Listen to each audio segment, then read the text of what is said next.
We are a very diverse community. We don't all just fit neatly in a box. And I think that's kind of the point of Pride.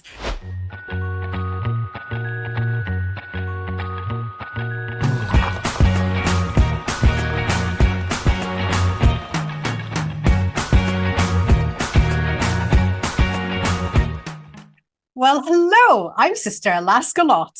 And I'm Sister Babeushka. And this is complete and utter nonsense. This is the show where we pour a cup of piping hot tea. And we utter whatever nonsense pops into our heads. It is a laid-back chat amongst friends. And a new episode is uploaded once a month, every month, on the first of the month. And it's also available as a podcast, so you can listen on the go. And today is a very special episode because we have a couple of very special guests joining us. Would you like to introduce yourselves? Hi, I'm Order of Accessibility from Glasgow, Missing. My pronouns are she and her. Hi, Accessi! And who have you brought with you today? I'm Paige B with Consent. I'm from the Glasgow mission. Currently, I'm a page right now, and I suppose I'm Accessi's psychic, many other nuns. And you both look absolutely fabulous as well. And they were very on time. Some of us like to put the time and effort in Babeushka. To be fair, you can see the difference. You can see the type of effort made. You're both invited back. Okay. Pride has been a symbol of LGBTQ plus liberation and celebration for over 50 years. And Pride events have become a cornerstone of LGBTQ plus culture around the world.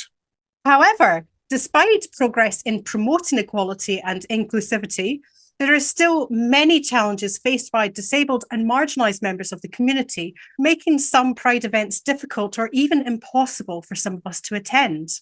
As the popularity of Pride continues to grow, many disabled members of the community have raised concerns about the lack of accessibility at Pride events.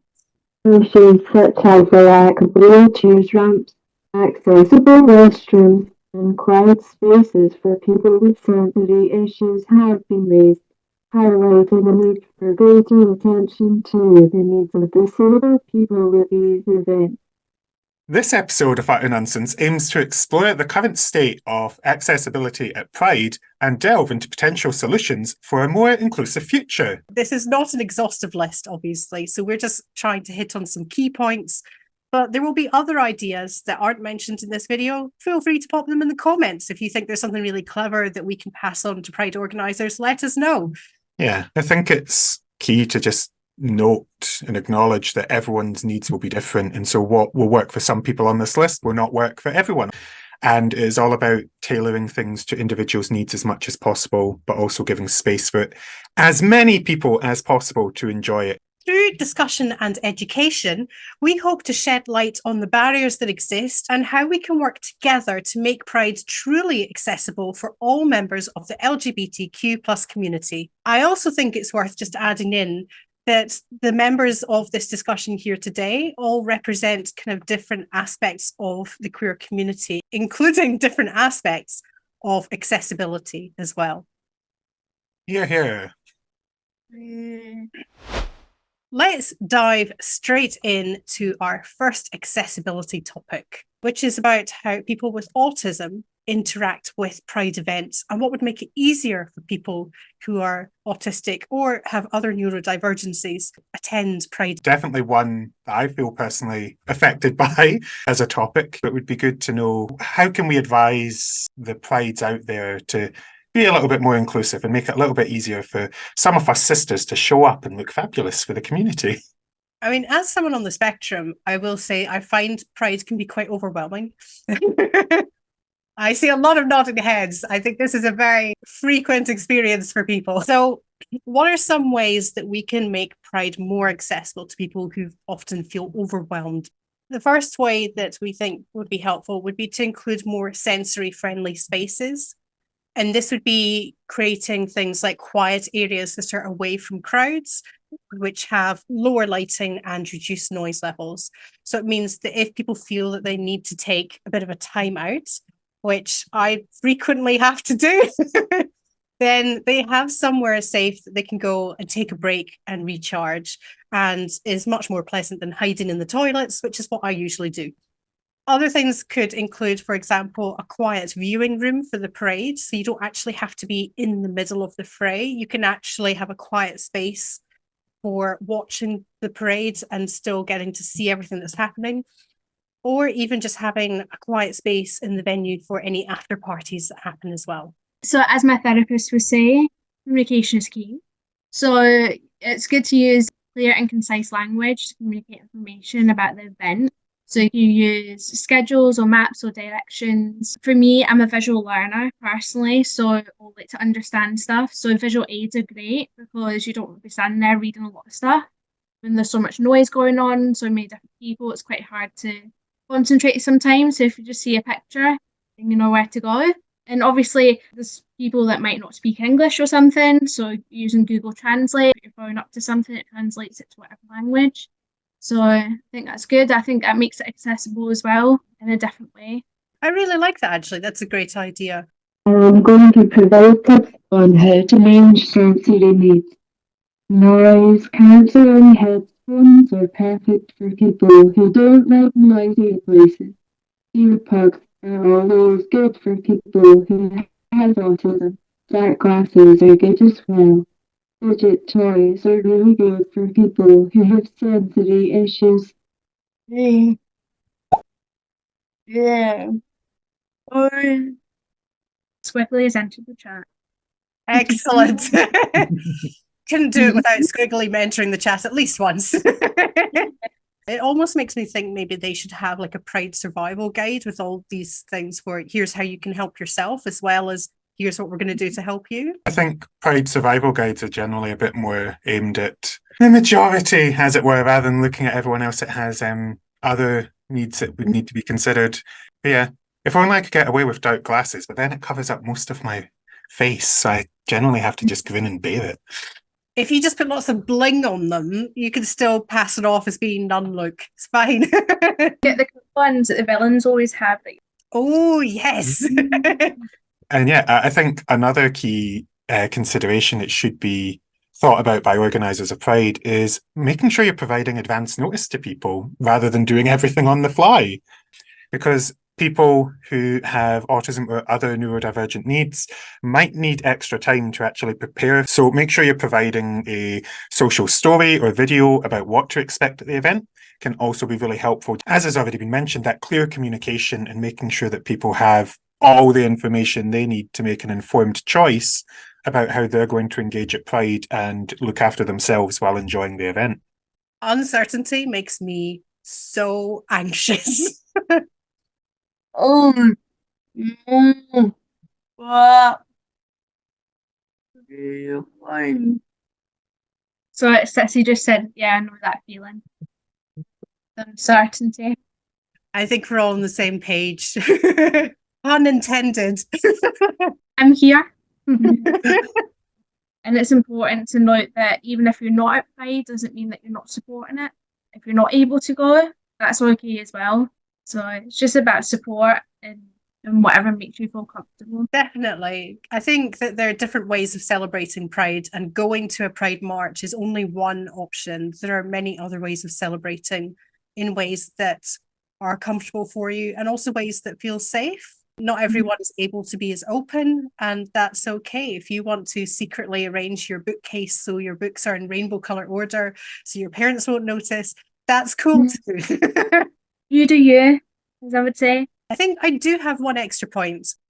So there were many bad things about COVID. Let's just get that out of the way. But one thing that I thought was good was live streaming of events. It made it accessible in a way that just it never had been before. And it kind of makes me sad to see people stopping the live streaming now. It would be so amazing if you had someone just standing at the side of the Pride March and live stream the whole march as it goes by, or walk with a camera. It would be amazing. With that being said, let's talk about another type of accessibility. How can we better include people with visual impairments? There are thousands of people coming to Pride events. Not everyone is going to have the same visibility. of what's going on. So although some of us will see every minute detail of the drag queen falling in the cobbles in Edinburgh, not everyone has that luxury, and for some it can be quite overwhelming to be in massive crowds of people without having that full vision possible. So yeah, some of the suggestions we've come up with. The first one is having audio descriptions available for people. You know, provide audio descriptions of events, parades, and other activities that are going on as part of the Pride celebrations, either through live description or having something pre-recorded as audio so that it can be available either through headphones or at designated viewing areas. And that way it just makes sure that people can also feel like they're getting a full idea of what's going on. Transport is always important for disabled people, especially when it comes to people with vision problems. Some people don't have cars or they can't take the public transport because it is too busy. Buses and trains have audio announcements. There are appropriate signs at stations to help people. So there's also Braille materials, so providing Braille maps, schedules, and other materials for people who are blind or have low vision. I have never seen that done, but it just seems like such an obvious thing to do. Similar to that is large print materials as well. Providing large print maps, schedules, and other things for people who have low vision would be really helpful. It just makes it so much more accessible to them. And that includes not just for the Pride event, but also for transportation options as well. To be fair, I'm trying to think how often I've actually seen even just maps with clear guidance at Pride. It's sort of hit and miss, isn't it? So let alone, you know, Braille material or large print material, it's sometimes material itself would be nice. I would think at this point that they would have like an interactive Pride map. You know, like Google, where like you put a route and it tells you to go left, right, here, there. Like you'd think that they would like some genius would come up with like an interactive Pride map. Maybe that's something we should come up with. That's a moneymaker scheme. Yes, I think if someone came up with a really good interactive Pride map tool that highlighted not just the route, but like where to find different venues and stalls and all the things that are happening. And toilets as well. Definitely. So what I'm hearing is after this, we're going to develop an app and the sisters are going to become super rich off this app.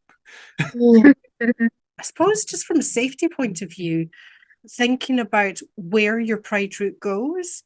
Like in Edinburgh, quite often our Pride route goes along streets that are narrow or have cobbles. And if you can't see, that makes that much trickier. Also, potholes. Oh, so many potholes. So anyone who can't see or is, you know, in a wheelchair or anything like that, it presents a huge hazard. Also, just the fucking having to go up the hill, but I think that'll be more a physical impairment thing. But oh my God, I hate Edinburgh's hills. Yeah, the Edinburgh route's not great. The Glasgow route, I feel, is better but long, which presents issues in itself.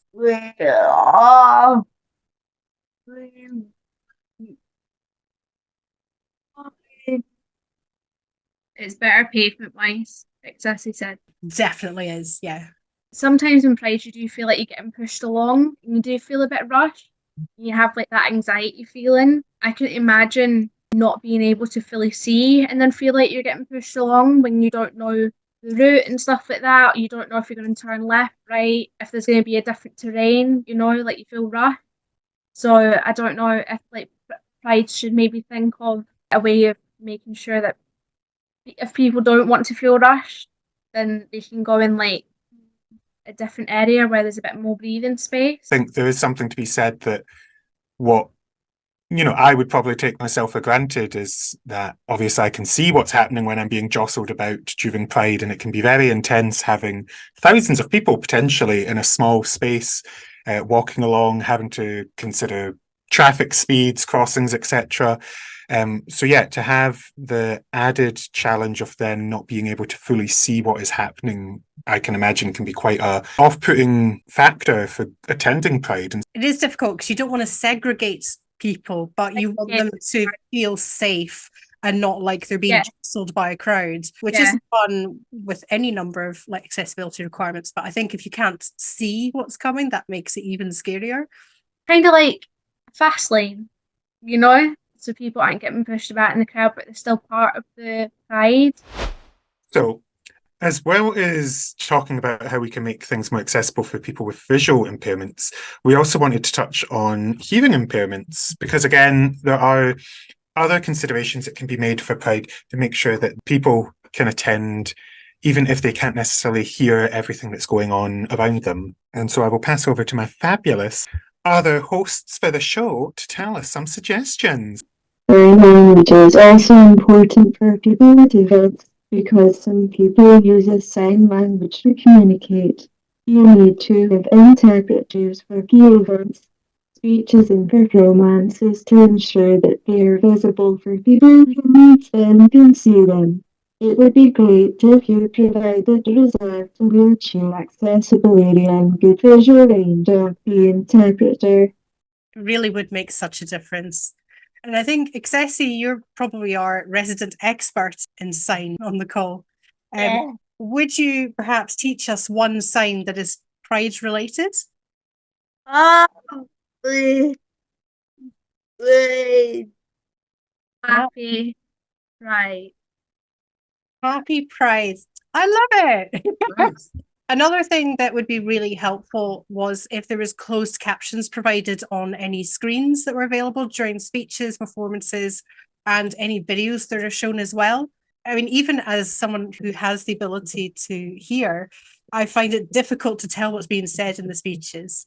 So I think it would help so many people.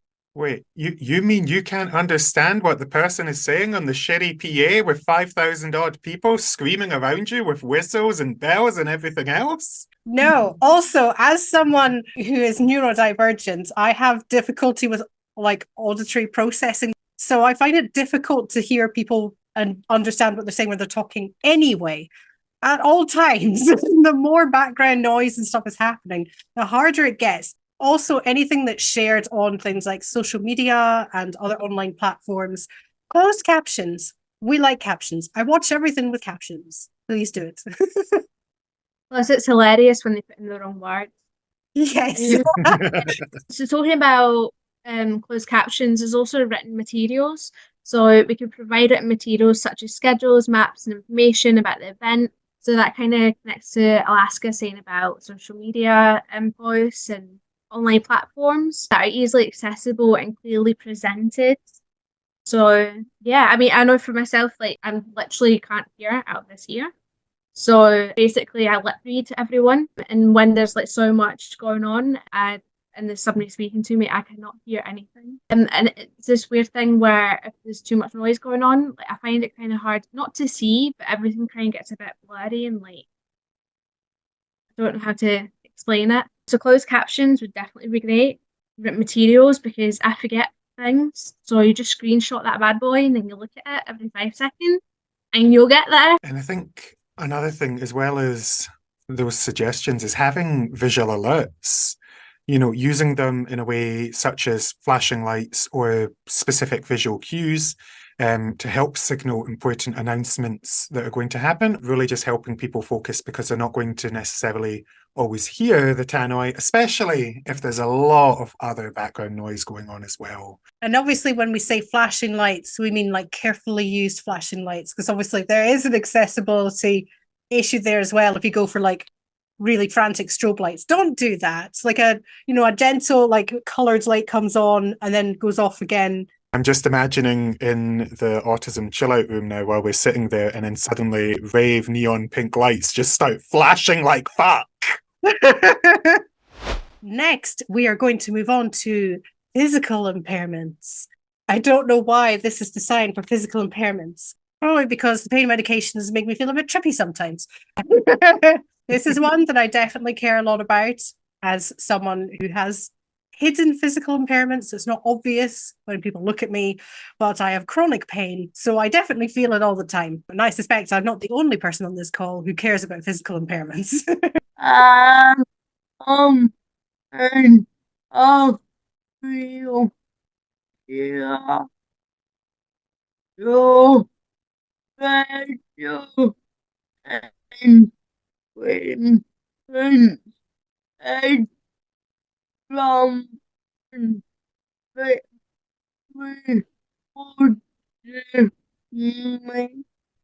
Ceci says that she goes around Pride's in a wheelchair, and she says sort of pain and like physical impairments and stuff kind of go hand in hand. You're the chronic pain queen.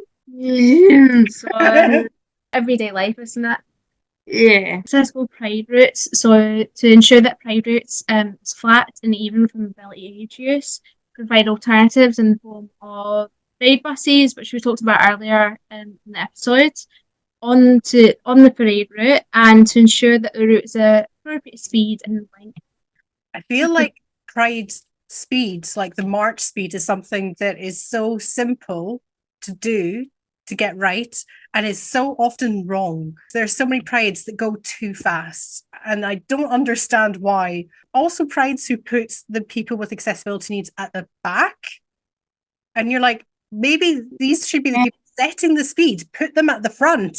Do you think sometimes it's because the music's pure like everybody's like running? It's not right. Nobody should be left behind. You need to ensure that the venue is accessible to people using wheelchairs or mobility devices with flat surfaces. You need wide entrances and exits. You need accessible bathrooms as well. I feel like toilets are a big one, actually, because there's so many people that have different needs that involve, needing access to an accessible toilet. And there's just not enough of them out there.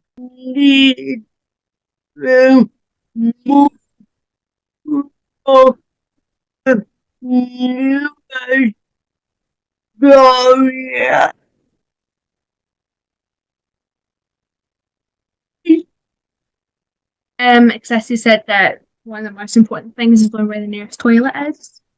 Well, we've always found this, haven't we? Like they have like the vegan water cabins for basically people that don't need wheelchairs or anything like that, which is great. But I've never seen one that's wheelchair friendly. This is a side tangent, but one of the things that annoys me the most is, how you have the emergency pull cords in accessible toilets. The number of times you see them all like wrapped up and tied out of the way drives me absolutely mad, because they are there for when there's an emergency and you need it. And most likely that emergency, you're on the floor, or, you're not able to get up and untangle it. So every time I see it, I have a bit of a rant to myself and I untie it, because I'm like, this is not on. That's one of the most important features in the whole toilet. And people just don't think. I think it does come down to a lot of people just aren't thinking about other people and what might be small adjustments in terms of how they put on the event and how they manage certain aspects, open it up to so many more people. So actually, I think, if one thing boils out of this episode, it's that people maybe just need to think a bit more. And there's some really easy wins. Like some of it might be harder to put in place, particularly if you're a small pride or you're brand new, you've never done it before. But some things are so simple. For example, seating. In society at large, there is not enough seating in public spaces. And people who have any kind of physical impairment often need to be able to sit down and rest. And it's really difficult to find places to do that. And it's becoming more difficult over the years. Providing seating accommodations and even things like reserved seating areas or designated seating with a clear view of the stage or the parade route, having seating in lots of places, plenty of it, would make such a huge difference. I think being sensible about how they pick those venues, because again, talking about accessible toilets, but also making sure there's seating for people, but even, lift access and various other requirements that people might have in terms of, is this building actually accessible for people? And I know that it's difficult sometimes to find buildings if they're historic and therefore they've maybe never thought of these conditions. But maybe change your pride location then. Pick a different venue, a more accessible venue. So I think there's also an issue with anti-homeless design. So where they deliberately make seats uncomfortable, or like seats that are slanted so you're actually perching rather than sitting. And it's to try and stop homeless people from using them, which, I mean, it's just disgusting in itself, but also makes it very inaccessible to people who actually need to sit down. So there's a wider issue, I think, with seating in society. And another suggestion we have in terms of making things more accessible for people with physical impairments is looking at service animal accommodation as well at Pride events. You know, making sure that service animals are actually able to come to the events and making sure that you're providing designated relief areas and water stations for them. Again, really, really simple things that actually open up spaces for a lot of people to be able to come. And if I'm honest, I'd rather see more dogs at Pride. We've covered a few different types of accessibility, but we have some other just random thoughts that we think would help make Pride a bit more accessible as well.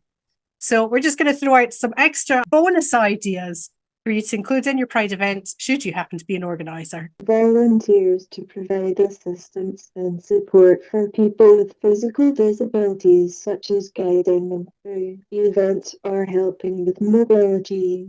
I think that one's actually quite key and actually feeds into all the other topics we've talked about having that extra assistance, you know, having your volunteers trained with the ability to help people, but also if they've got maps on them that have got braille, if they've got large print format of stuff, if they can point to where, you know, the chill out rooms are for people that need a bit of escape from sensory overload.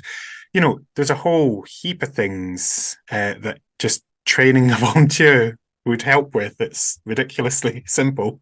I'm going to say the magical words, intersectionality. We've talked about a lot of these things as separate topics, but actually there are many people for whom it's not just one or the other. These things don't sit separately. We are a very diverse community, and so that comes in lots of different forms. We don't all just fit neatly in a box, and I think that's kind of the point of Pride. Basic human, to be honest. Basic human rights. That's what we want. I've got two suggestions. One, give me a space away from your goddamn kids.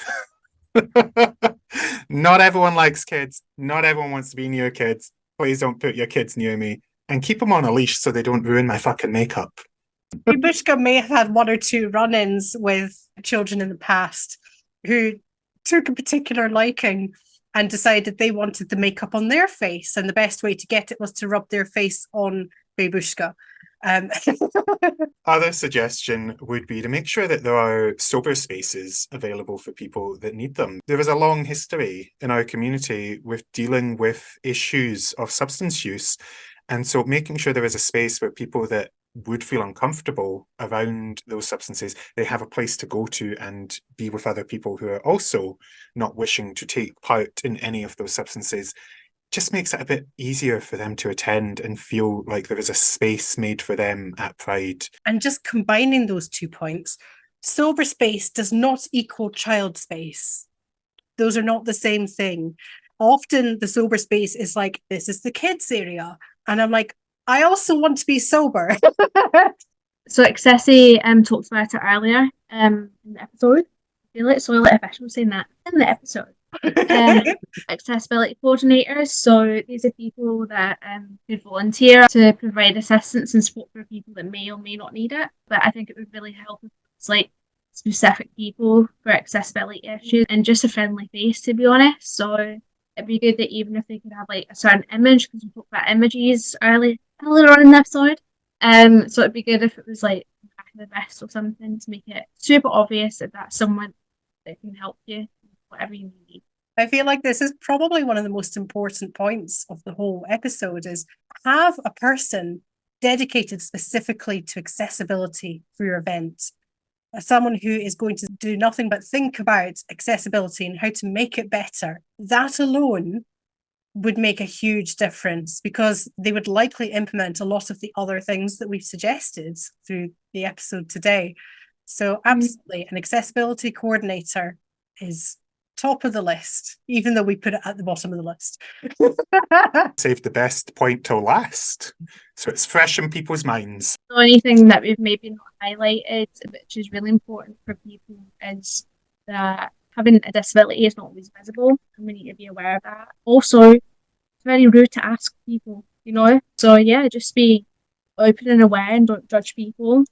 And just because you can't see something doesn't mean it doesn't exist. I think one other key aspect, as you touched on, is basically for those attending to also make sure the space is inclusive. Because again, if organisers do make changes, but then those that are attending Pride, if they're then going to make people feel unwelcome and if they're going to ask invasive questions, again, that just puts people that might have different access needs off. So again, as much as this episode is focused on the organisers, it is also good to note that as attendees of Pride events to also try and, be aware. Yeah, be open-minded, be kind, and don't challenge people on their disability. Like, just because you can't see it doesn't mean that it's not there, and it's not really any of your business unless someone chooses to tell you. Mind your business.